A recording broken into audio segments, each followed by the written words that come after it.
আর তোমার ডিমের চপের কি হলো?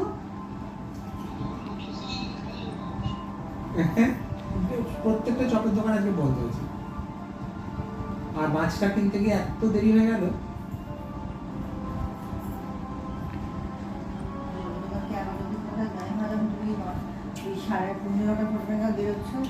টাকাটা একটা এটিএমে টাকা দেওয়া দিতে মতো লাগবে, ফুস করে চোখে দিয়ে ফুস করে হ্যাঁ, সেই টাকাটা আছে, সেই টাকাটা মাছটা কিনতে